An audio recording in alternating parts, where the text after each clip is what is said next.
ఆశీర్వదించునుగాక. ఈ ఉదయకాల సమయంలో ఒక చిన్న మాటను జ్ఞాపకం చేసుకుందాము.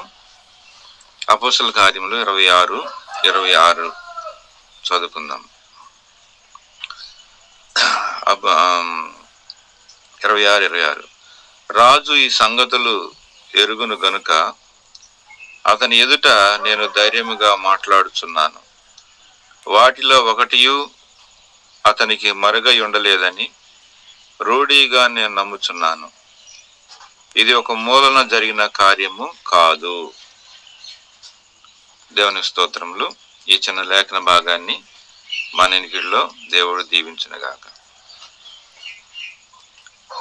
ఈ చదవబడిన లేఖన భాగంలో ఒక చిన్న మాట అన్నమాట. వాటిలో ఒకటైనను అతనికి మరుగై ఉండలేదని నేను రూఢిగా నమ్ముచున్నాను అని అంటాడు పౌలు, అపోస్తలుడైన పౌలు. అగ్రిప్ప ఎదుట, రాజు ఎదుట తన సాక్ష్యాన్ని పంచుకుంటున్నాడు పౌలు గారు. అయితే ఈ సాక్ష్యంలో తాను దేవుడు ఎలా రక్షించుకున్నాడో, రెండవది దేవుడు తను ఎలాగూ వాడుకుంటున్నాడో, ఈ రెండు విషయాలు అగ్రిప్పరాజు ఎదుట పౌలు సాక్ష్యం చెప్పుకుంటూ, ప్రేమ చేత దేవుడు నన్ను రక్షించుకొని ఆ ప్రేమ చేత దేవుడు నన్ను వాడుకుంటున్నాడు, ఇది నేను రూఢిగా నమ్ముచున్నాను అని అంటారన్నమాట. రూఢిగా నేను నమ్ముచున్నాను అంటారన్నమాట. ఇది నమ్మకమైనటువంటి సాక్ష్యం అన్నమాట. ఇది ఈ రోజున దేవుడు నిన్ను రక్షించుకున్నాడు అని, రెండోది దేవుడు నిన్ను వాడుకుంటున్నాడు అనే విషయాన్ని మనం కూడా రూఢిగా నమ్మాలి. అంటే ఇక దాంట్లో ఇంకే తేడా ఉండకూడదు, ఏ మరుగు ఉండకూడదు, ఏ రహస్యం అనేది ఉండటానికి వీలు లేదన్నమాట. రూఢిగా యేసు ప్రభువు కూడా తన ప్రసంగాల్లో ఏం చెప్పాడంటే, నేను ఖచ్చితంగా ఈ మాట చెప్పుచున్నాను, నిశ్చయముగా అని ప్రభు కొన్ని సందర్భాల్లో నిశ్చయముగా నేను ఈ మాట చెబుతున్నాను, నిశ్చయముగా అని వాడాడు. అలాగనే పౌలు కూడా నేను రూఢిగా అంటారన్నమాట. అంటే ఇక దాంట్లో ఏ తేడా లేదన్నమాట, సందేహం లేకుండా. సరే, ఈ మాట చెబితే రాజుగారు ఆయన ఏదైనా చేయటానికి, శిక్షించడానికి అర్హుడు అనే సంగతి తెలిసి కూడా మరి మరుగు మాట లేకుండా తాను దేవుని ఎదుట ఖచ్చితంగా చెబుతున్నట్లుగా మనము ఈ మాటలు మనం చూడవచ్చు అన్నమాట. పైన విషయాలు చూస్తే తాను ఎలాగూ రక్షణలోకి వచ్చాడో, ఎలాగూ ప్రభు వాడుకుంటున్నాడో, ఆ వాడుకున్న విషయాలు కూడా రాజుగారి దగ్గర దాకా పోయినాయి. సువార్త ప్రకటించే విషయంలోనైతేమి, తాను మారిన విధానం అయితేనేమి, తర్వాత తన ద్వారా దేవుడు అద్భుతాలు చేశాడు, ఆ విషయాలు కూడా రాజుగారు విన్నారు. అందుకనే అగ్రిప్ప ఎదుట ఈ మాటలు ధైర్యంగా చెబుతున్నాడు. ఏమన్నాడు? ఇది ఒక మూలన జరిగిన కార్యం కాదు, ఇది ఒక మూలం జరిగింది కాదు, ఎక్కడో జరిగింది కాదు, అందరి మధ్యలో నేను వాడబడ్డాను, అందరికి తెలిసిన సత్యాలే, నేను ఏది రహస్యంగా ఎక్కడ చేయలేదు అని గట్టిగా చెబుతున్నాడు అన్నమాట. మనం కూడా మన పరిచర్య విధానాలు, మనం పొందిన రక్షణ విధానాలు రహస్యంగా ఉండటానికి వీల్లేదు, రహస్యంగా మనం ఉండటానికి వీల్లేదు. మనం కూడా మన ప్రభు ఎదుట మనం ఇలాంటి మన ప్రభుకి మనకి మధ్యలో కూడా ఇంకేది ఉండకూడదు, ఇంకా రహస్యం అనేటువంటిది ఏది ఉండటానికి వీల్లేదు అన్నమాట. కాబట్టి ఖచ్చితంగా ఈ మాట మనం కూడా చెప్పవలసినటువంటి వారంగా ఉంటున్నాం అన్నమాట. ఇలాంటి పనివారిని దేవుడు లేపినట్లు కూడా మనం ప్రార్థన చేయాలి, మన ప్రార్థన భారంగా ఉండాలి. ఈ రోజున చూస్తే చాలా మంది మరి రహస్యంగా ఉంటున్నారన్నమాట. రహస్యంగా బయటికి రాకుండా మరి అక్కడ అసలు ఏం జరుగుతుందో ఏమో అనేది తెలియనటువంటి విధానాల్లో ఉంటున్నారన్నమాట. చుట్టుపక్కల వ్యాపించాలి, దేవుడు అక్కడ అద్భుతాలు చేస్తున్నాడు, ఆశ్చర్యమైన కార్యాలు చేస్తున్నాడు. రక్షణ కార్యాలు జరుగుతున్నాయి, బాప్తీసాలు జరుగుతున్నాయి, ఎంతో మంది రక్షణలోకి వస్తున్నారు, ప్రభు కార్యాలు జరుగుతున్నాయి అని అనేక వ్యాపించాలన్నమాట. అది వ్యాపించాల్సినటువంటి అనమాట. కాబట్టి దేవుడు ప్రేమతో అప్పగించినటువంటి పనిని పౌలు రూఢిగా నమ్ముతున్నాడు అనే విధానం మనం ఈ అధ్యాయంలో మనం చూడవచ్చు. ఇకపోతే రెండోది అన్నమాట, రెండో విషయాన్ని మనం జ్ఞాపకం చేసుకుందాం. రోమియోలు రాసిన పత్రిక 8వ అధ్యాయము, రోమా 8:38 అన్నమాట. రోమా 8వ అధ్యాయం 38 వచ్చిన చదువుకుందాం. 38లో లేకపోతే 37 నుంచి చదువుదాం. అయినను మనల్ని ప్రేమించిన వాని ద్వారా మనం వీటన్నిటిలో అత్యధికమైన విజయము పొందుతున్నాము. మరణమైనను, జీవమైనను, దేవదూతలైనను, ప్రధానులైనను, ఉన్నవైనను, రాబోనైనను, అధికారులైనను, ఎత్తైనను, లోతైనను, సృష్టించబడిన మరి ఏదైనను మనల్ని క్రీస్తు ప్రభువైన యేసుక్రీస్తునందలి దేవుని ప్రేమ నుండి మనల్ని ఎడబాప నేరవని నేను రూఢిగా నమ్ముచున్నాను అన్న మాట జ్ఞాపకం చేసుకుంటున్నాను. అంటే అంటే రాబోయే విషయాల్లో, అంటే తను సేవా పరిచర్య విధానాల్లో రాబోతున్నటువంటి విషయాల్లో అన్నమాట. మరణం ఏం రాబోతుంది? మరణం రాబోతుంది రేపు. రెండోది జీవములో ప్రవేశించబోతున్నాం. మూడోది దేవదూతలతో కలుసుకోబోతున్నాం. నాలుగోది ప్రధానులతో మనం ఉండబోతున్నాం. తర్వాత ఇలాంటి విజయాన్ని, అత్యధికమైన విజయాన్ని మనం పొందుకోబోతున్నాం. దేన్ని బట్టి అంటే ప్రభుని బట్టి. ఇదంతా ఇది ప్రభు చేసిన పని. మనంతటికి మనం తెచ్చుకుంది కాదు, ఇదంతా ప్రభు చేసాడు ఇదంతా. కాబట్టి మనం వాటిని ఎదుర్కోబోతున్నాం. మరణం ఎదుర్కోబోతున్నాడు పౌలు, జీవాన్ని ఎదుర్కోబోతున్నాడు, దేవదూతలు ఎదుర్కోబోతున్నాడు, ప్రధానులు ఎదుర్కోబోతున్నాడు. రాబో ఏవైనా సరే అంటాడు. రాబోవునవి ఏవైనాను, అధికారులైనను, ఎత్తైనను, లోతైనను, సృష్టించబడిన మరి ఏదైనాను. చూడు ఎంత సవాలుగా చెబుతున్నాడు పౌలు. కాబట్టి అంత గొప్ప నిరీక్షణ కలిగి ఉన్నాడు. మరి వాళ్ళతోటే పోటీ పడుతున్నాడు. కానీ వాళ్ళెవరైనా సరే నా ప్రభు ప్రేమ నుండి నన్ను బయటికి లాగలేరు, బయటికి తీయలేరు ఎవడు కూడా అని నేను రూఢిగా నమ్ముతున్నాను అంటాడు పౌలు. రోమియోలకు ఈ పత్రిక రాసి పంపించేటప్పుడు మరి వారు ఏ సందేహాల్లో ఉన్నారో, ఏ అనుమానాల్లో ఉన్నారో, ఎందుకు మాట్లాడాల్సి వచ్చిందో ఈ మాట మనకైతే తెలియదు. కానీ అయితే పౌలు అయితే ఖచ్చితంగా చెబుతున్నాడు, నేను రూఢిగా చెప్తున్నాను అంటాడు. రూఢిగా నమ్ముతున్నా నేను. నన్ను ప్రభు ప్రేమ నుండి, ప్రభులో నుండి నన్ను వేరు చేసేది ఏది లేదు అని చెబుతున్నా అన్నమాట. కాబట్టి మనం కూడా ఇంత ఖచ్చితత్వం మనం కలిగి మనం కూడా ఆయన ప్రేమలో మనం వేరుపాటిన వారమై, లోతు ఎత్తు అంటాడు మొదటి కొరింథీ రాసే పత్రిక రాసేటప్పుడు దాని ప్రేమ, లోతు, ఎత్తు, వెడల్పు నేను ఎరిగి ఉన్నాను, నాకు అంతా తెలుసు అంటాడు అన్నమాట పౌలు. అంటే ప్రభువుకి తనకి ఎట్టి రహస్యం ఎట్టి మరుగు లేదు, మరుగురు లేదన్నమాట. అందుకని మనం కూడా ఇలాంటి రాబోయే ఈ మరణమైనను, జీవమైన రాబోతున్నటువంటి విధానాల్లో చాలా మంది మరణంలో ఓడిపోబోతున్నారు. చాలా మంది జీవంలో నుంచి, దేవుడు వలన కలిగిన జీవంలో నుంచి కొట్టివేయబడబోతున్నారు.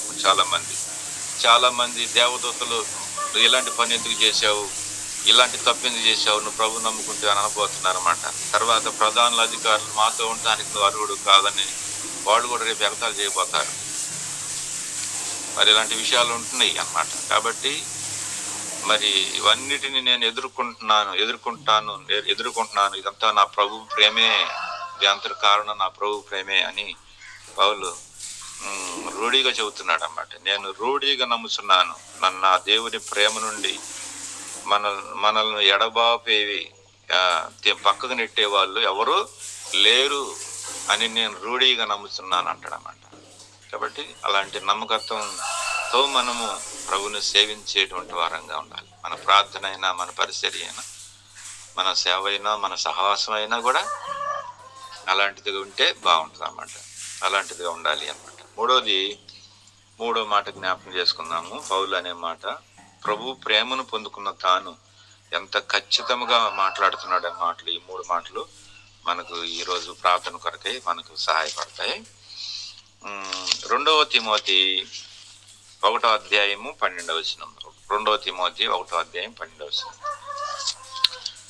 2వ తిమోతికి రాసిన 2వ పత్రిక 1వ అధ్యాయము 12వ వచనం చదువుకుందాం. 1:12.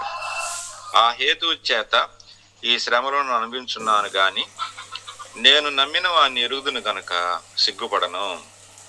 నేను ఆయనకు అప్పగించిన దాన్ని రాబోచున్న ఆ దినం వరకు ఆయన కాపాడగలడని రూఢీగా నమ్ముచున్నాను. చూసారు ఇక్కడ, కాపాడగలడని అన్నమాట. నేను ఆయనకు అప్పగించిన దానిని రాబోచున్న ఆ దినముల వరకు ఆయన కాపాడగలడని రూఢీగా నమ్ముచున్నాను. ఎందుకు ఇంత ఖచ్చితంగా చెబుతున్నాడు అంటే, ఈ శ్రమలను అనుభవించున్నాను కానీ నేను నమ్మిన వాని ఎరుగుదును గనక నేను సిగ్గుపడినంటాడు అంట. పౌలుకి వచ్చిన శ్రమలు చాలా కష్టమైన శ్రమలు వచ్చినాయి. ఈ దినాల్లో మనం ఉంటే అసలు మాకు ప్రభు వద్దని చెబుతాం అనమాట. మాకు ప్రభు వద్దు, దేవుడు వద్దని చెబుతాం. అవి చాలా మంది అలాగనే చెబుతారు అన్నమాట. అలాంటి శ్రమలు ఎదుర్కొన్నారు అన్నమాట. సంఘాల్లో ఒకవేళ ఇలాంటి శ్రమలు వస్తే ఎంతమంది ఉంటారు మందిరంలో కదా, మరి ఎంతమంది ఉంటారని చెప్పలేము అన్నమాట. ఈ రోజున శ్రమలు వస్తే ఉండే క్రైస్తవులు లేరు మందిరాల్లో. మందిరాలన్నీ ఖాళీ అయిపోతాయి అన్నమాట. ఒక చిన్న శ్రమ వస్తేనే అసలు రాదు, ఆరాధన కూడా రారు వాళ్ళు. ఏంటమ్మా అంటే ఏదో చెబుతుంటారు. ఇంట్లో ఎవరైనా మరణించినా కూడా రారు ఆరాధనకి. ఇంట్లో ఎవరైనా మరణించారనుకోండి, ఆరాధనకి రారు అన్నమాట చాలా మంది అన్నమాట. మా అమ్మ కూడా మన సంవత్సరం మరణించినప్పుడు అందరూ అనుకున్నారు వెళ్ళి వాళ్ళ అమ్మ కార్యక్రమం చూసుకుంటారు కావాలి అనుకున్నారు. అంకుల్ కూడా, జనసుబ్బారెడ్డి అంకుల్ కూడా ఉంటావా మరి వెళ్తావా అని అడిగాడు. నేను పరిచయం చేసుకొని వెళ్తాను అంకుల్ అని చెప్పాను అనమాట. చాలా మంది అన్నారు వాళ్ళ అమ్మ చనిపోయింది కదా వెళ్ళిపోతాడు అని అనుకున్నారు మా సంఘస్థులు కూడా. ఆ రోజు దేవుడు అద్భుతంగా వాడుకుంటాడని సంగతి నాకు తెలుసు, వాళ్ళకేం తెలుసు. కాబట్టి ఆరాధనలో వర్తమానంలోనైతేనేమి, టేబుల్ వర్తమానంలో అయితేనేమి దేవుడు అద్భుతంగా వాడుకున్నాడు ఆ రోజు.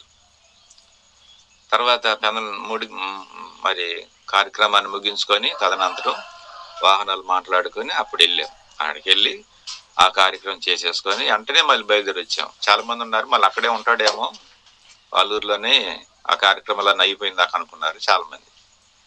ఆ కార్యక్రమాలు అయిపోయిందాక వాటితో మనకేం పని అనమాట. వెంటనే మళ్ళీ బయలుదేరి స్థానిక సంఘానికి వచ్చేసాం. ఏడకి వస్తే కొంతమంది మమ్మల్ని చూసి భయపడ్డారు. ఇదేంటి ఇట్లా వచ్చాడనని.